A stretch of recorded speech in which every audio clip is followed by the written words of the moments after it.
I'm going to share a couple of examples on Cyan Highest, and if you're not familiar, Cyan tracks trades in and out of the market, as well as Zip Green doing the same thing. For example, when we have a pink-green top, there are a lot of people coming into the market if Cyan is at 100. And so Cyan moves slower than Zip Green, takes more power to push it up or down, typically. And so keep that in mind. The pink, green, and the pink green top and the pink green bottom are examples of comparing buyers in and out of the market to price, because Zip Pink is your price barometer. But that being said, I have three examples here on Cyan. The first one here on the right has a nice 3-day drop, but the first day in this particular case, Cyan is the highest, and so you could pick it up from a scanner. And the following morning, you would see what you would identify that Cyan is apparently going up. That it's hard to say for sure where it would have been exactly at the open, but I'm quite sure that it would show going up. It ended up hitting the 20 moving average up here. The green line is the 20 moving average. The red line is the 50 moving average. The tan line is the 200 moving average. And the long white dash line is the 100 moving average, if you haven't picked up on that before. And in the first day, it gaps up. We hit the resistance of the 20 moving average, and we stall out right there. And at that point, we have some verification of a next day down, because we're in a red peak with Zip Yellow at 47. And so there's a real high probability that that's going down next day because of the red peak.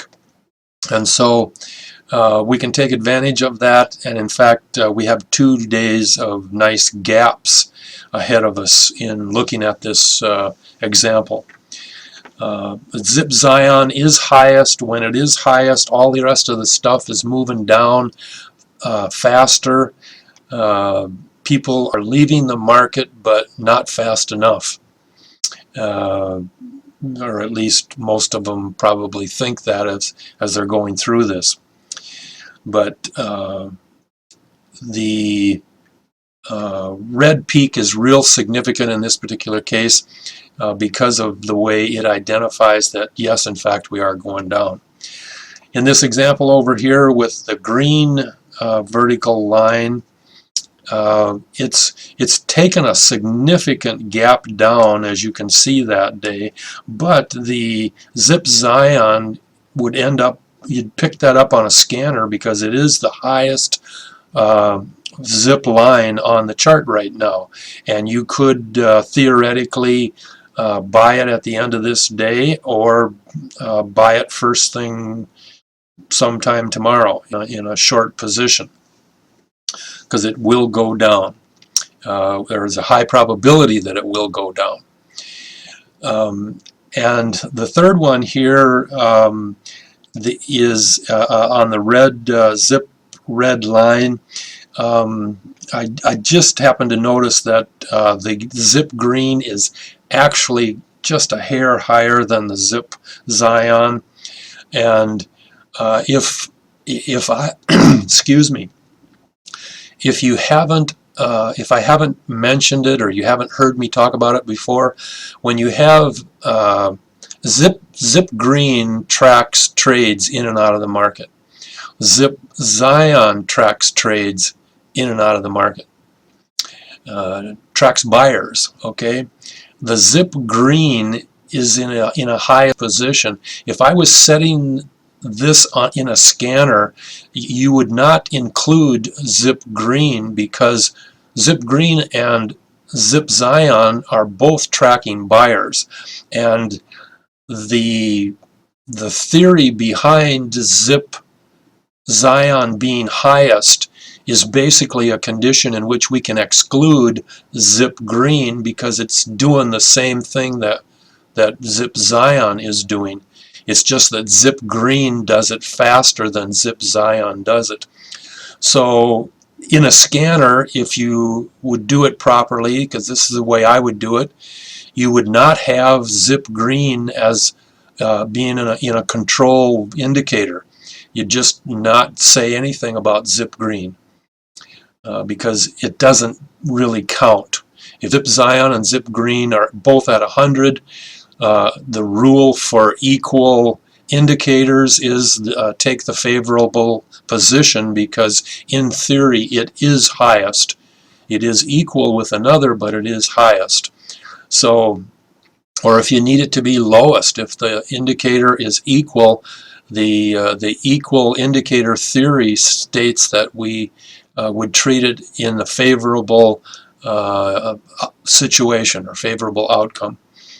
So in this case here, we got 3 red days with the zip Cyan first appearing on this day, and so you basically got 2 short trading days that follow, because when we get to, if I move this red vertical line over 2 days and assume that now here we are in a decision. It's you know, half hour before the market closes. Are we going to get out, or are we going to stay in?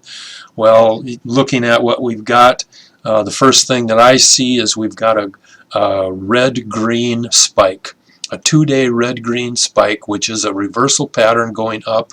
And so tomorrow, it's based on the red-green spike, this stock is going to go up.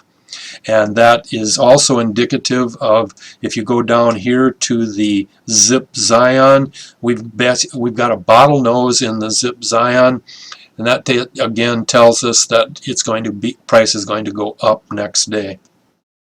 So, and I don't even have the trend chart on here. There's probably more information on the trend chart if I pulled that up as well. But it's real easy to read these indicators. You just gotta listen to a few videos and see how listen to the comments that I make and identify with what indicators should or should not be doing, because it's a fantastic system. It's built on the sensitivity of indicators picking up tiny market force movements or tiny market pressure movements before the big movement occurs. And that's absolutely one of the most critical aspects of the system, because it gets us into deals ahead of a lot of other people. So investigate it, verify what I'm talking about. The zip Cyan lowest and zip Cyan highest are fantastic tools for you to take positions in, you know, depending on which way the zip Cyan is going. When zip Cyan is lowest and going up, price goes up. When zip Cyan is highest and going down, price goes down. And as I mentioned on another on some other videos, you may or may not have seen them. Oftentimes, not often, but when zip Cyan is at 100, it may stay there for, you know, 1, 2, 3 days, even 4 days. But there's signals that will tell you it's going to go down, and when it goes down, that's where the price is going as well. And so take advantage of zip Cyan. It's a fantastic tool to tell you what's happening with the trend that you're in.